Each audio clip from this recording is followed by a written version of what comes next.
Assalamualaikum warahmatullahi wabarakatuh. Halo anak-anak kelas 6, apa kabarnya hari ini? Ya, semoga kita semua hari ini dalam keadaan baik-baik saja dan dalam lindungan Allah Subhanahu wa Ta'ala. Nah, pada pembelajaran hari ini, Ibu yang akan menyampaikan. Nama Ibu Friska Amalia.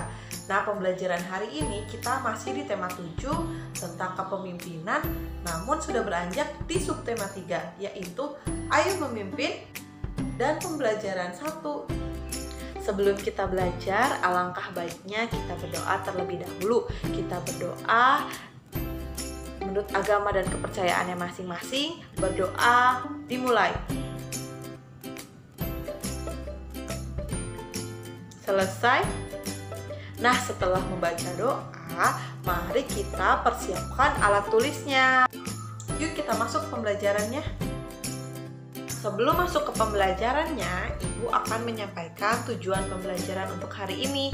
Ada 3 tujuan pembelajaran. Yang pertama, melalui kegiatan mengamati, siswa mampu mengidentifikasi nilai-nilai persatuan dan kesatuan pada bacaan tentang kepemimpinan dengan teliti. Yang kedua, melalui kegiatan pengamatan, siswa mampu mengidentifikasi nilai-nilai keadilan dengan benar. Dan yang ketiga, melalui penugasan, siswa dapat menyusun konsep isi pidato dengan baik. Nah, kita sudah mengetahui tujuan pembelajarannya. Yuk kita masuk ke pembelajaran. Apakah kamu ingin menjadi seorang pemimpin? Pasti di antara kita semua, di antara teman-teman semua, ada yang ingin menjadi seorang pemimpin. Nah, kemampuan apa yang sudah kamu miliki? Nah, apakah kemampuanmu itu akan bermanfaat bagi anggota yang lainnya atau tidak? Nah, untuk mengetahuinya, ayo kita simak teks berikut ini tentang semut dan belalang. Nah, ayo kita membaca teks tentang semut dan belalang. Di bawah terik matahari, barisan semut berjalan menuju sarang. Sudah puluhan kali barisan ini berjalan bolak-balik di bawah komando sang pemimpin. Setiap semut membawa bulir makanan di atas badannya.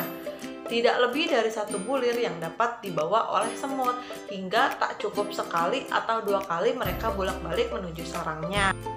Sementara di antara hijau rumput di pinggir kolam, seekor belalang duduk sedang menikmati semilir angin. Terheran-heran ia menyaksikan barisan semut yang bolak-balik melintas di hadapannya. "Hai semut, apa yang sedang kalian lakukan? Sibuk sekali sejak pagi.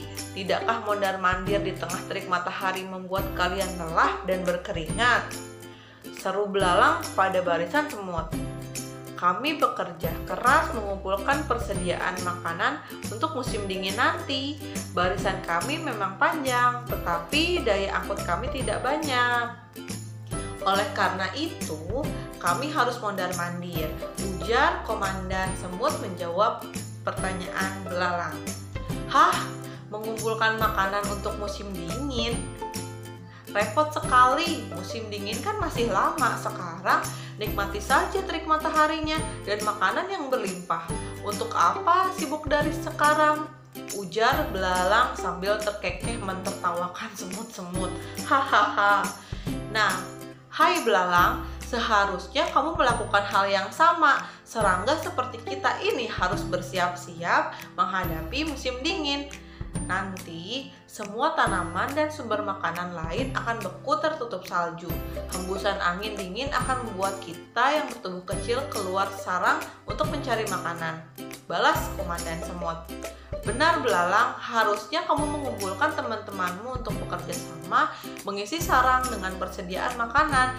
Justru karena musim panas masih panjang, kita masih punya banyak waktu untuk mencicil pekerjaan," semut kecil menambahkan dari barisan belakang.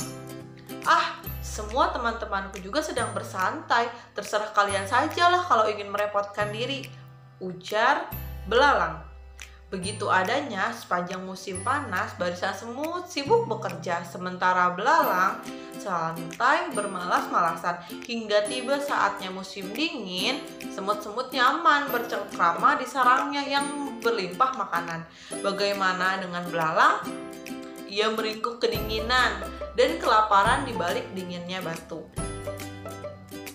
Nah, dari cerita tersebut, mana yang patut dijadikan teladan, semut atau belalang menurut kalian?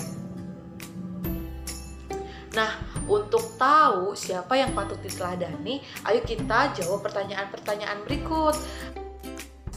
Nah, yang pertama itu, apa yang dilakukan sekelompok semut? Mengapa mereka harus melakukannya? Nah, kelompok semut tersebut sedang bekerja untuk mengumpulkan makanan untuk bekal persediaan di musim dingin. Para semut melakukan hal tersebut karena pada musim dingin mereka sulit untuk mencari makanan. Jadi, mereka mencari makanan saat makanan berlimpah. Nah, yang kedua, bagaimana menurutmu sikap belalang? Sikap belalang ini tidak.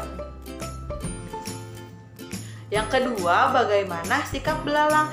Nah, sikap belalang ini jangan kita contoh. Belalang memiliki sikap yang pemalas, meremehkan segala sesuatu, dan tidak menghormati para semut. Sifat belalang ini tidak dapat ditiru ya oleh teman-teman karena akan merugikan diri sendiri dan yang lainnya. Dan yang ketiga, bagaimana cara semut bekerja? Semut bekerja secara bersama-sama atau melakukan kerjasama dan bergotong royong dalam membawa bulir-bulir makanan untuk dibawa ke sarang mereka dengan cara berjalan bolak-balik dari tempat makanan menuju sarangnya.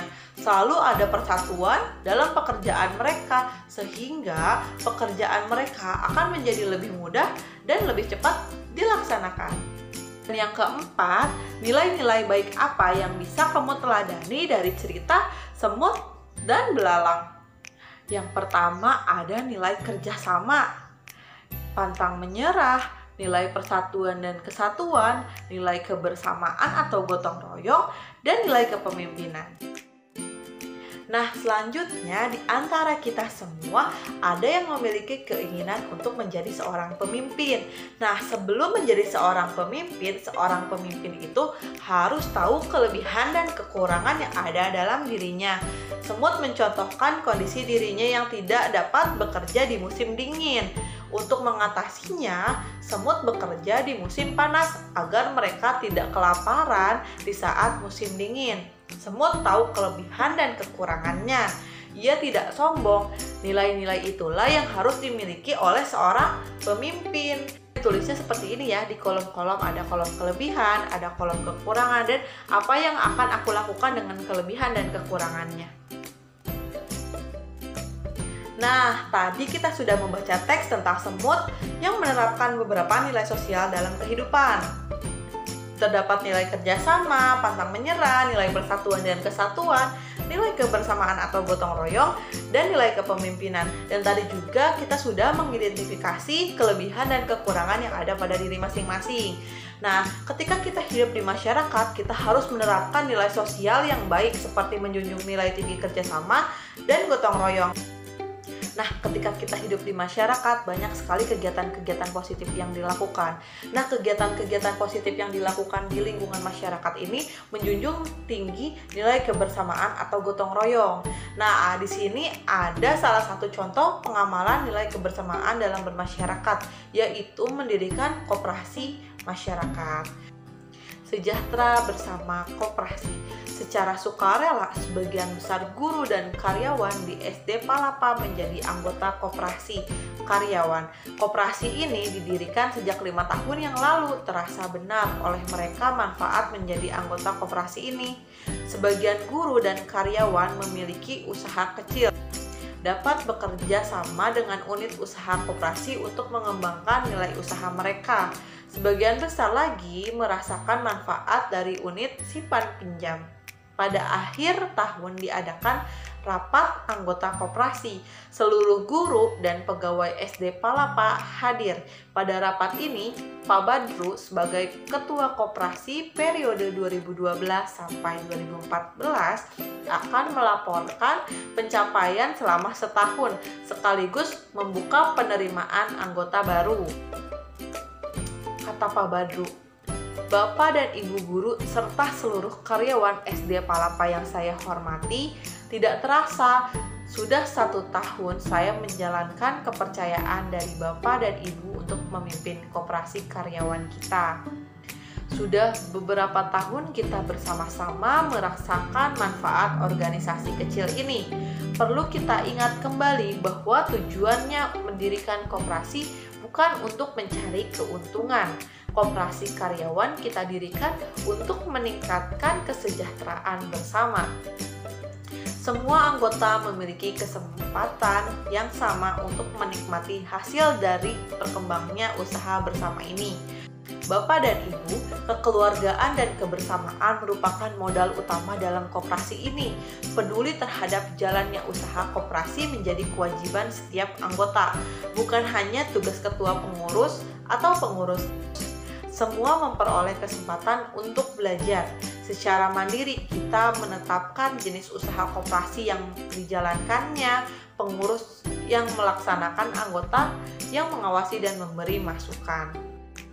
Nah, setelah menyimak teks tersebut, ada beberapa pesan dari teks Sejahtera Bersama Koperasi. Yang pertama itu, koperasi ini didirikan untuk meningkatkan kesejahteraan bersama para anggota. Yang kedua, anggota koperasi memiliki hak dan kewajiban yang sama dalam menikmati keuntungan koperasi. Yang ketiga, kebersamaan dan kekeluargaan merupakan modal yang paling utama dalam koperasi. Dan yang keempat, kewajiban setiap anggota untuk menjalankan koperasi demi kesuksesan koperasi dan bukan tergantung pada ketua atau pengurus saja. Yang kelima, koperasi ini digunakan untuk memenuhi kebutuhan anggotanya sehingga setiap anggota koperasi akan berkembang rasa kepeduliannya. Dan yang keenam, keputusan dalam koperasi merupakan hasil bermusyawarah seluruh anggotanya. Seperti itu. Nah, tadi kita sudah melihat atau mendengarkan pidato dari Pak Badru. Sangat bagus sekali ya pidatonya. Nah, sekarang Ibu tugaskan untuk kalian semua, buatlah teks pidato secara singkat di buku tulis bertemakan bebas, kemudian dikumpulkan di Google Classroom. Nih, Ibu ada contohnya. Contohnya itu jika kalian akan menjadi perwakilan dari kelas untuk menyampaikan pidato sambutan pada acara pentas seni. Misalnya kalian ketuanya, kalian ditunjuk untuk melakukan sambutan gitu, berpidato di depan banyak orang. Nah, yang kedua itu misalnya kalian sebagai ketua atau perwakilan kelas untuk melakukan sambutan pada acara perpisahan. Seperti itu. Tugasnya dikerjakan ya. Wah, tidak terasa pembelajaran sudah selesai. Kesimpulan pembelajaran hari ini, yang pertama, kita telah belajar mengidentifikasi nilai-nilai persatuan dan kesatuan. Yang kedua, kita telah belajar mengidentifikasi nilai-nilai keadilan dengan benar. Dan yang ketiga, kita telah belajar tentang menyusun pidato. Jangan lupa ya, tugasnya dikerjakan. Tetap semangat meskipun kita belajar di rumah masing-masing. Jaga kesehatan. Terima kasih atas pembelajaran hari ini. Wassalamualaikum warahmatullahi wabarakatuh.